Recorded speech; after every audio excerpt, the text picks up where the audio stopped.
السلام عليكم ورحمة الله وبركاته. ازيكم عاملين ايه؟ رجعت لكم تاني في فيديو جديد، وان شاء الله النهارده هنعمل مع بعض المكرونة المحمرة بطريقة سهلة جدا وسريعة. تعالوا مع بعض.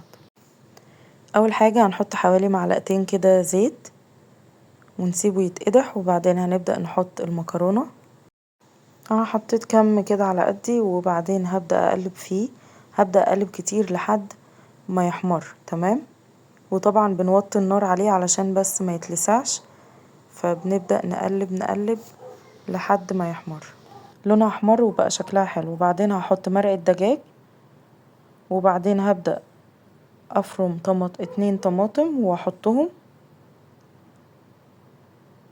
بس، وبعدين هبدأ اشوتهم او اقلب فيهم يعني.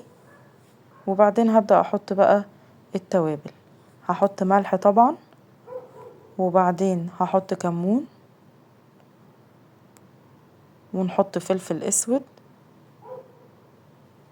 وكزبرة. لو حد حابب يحط حبة شطة يحط، ويبقى طعمها حلو برضو. هنبدأ نقلب فيها شوية، وبعدين نحط كوبايتين مية سخنة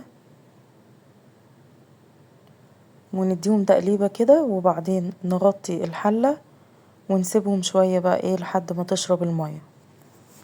انا كل شوية كده بفتح عليها اقلبها واقفلها تاني. بس خلاص كده شربت المية وبقى شكلها حلو وطعمها تحفة. بجد لازم تجربوها، وطريقتها سهلة جدا وسريعة. تعملوها في اي وقت عايزين تعملوا معاها كفتة، اي حاجة بروتين. تمام. ما تنسوش طبعا تعملوا لايك وسبسكرايب علشان يوصلك كل جديد، واشوفكم ان شاء الله في فيديو جديد. سلام.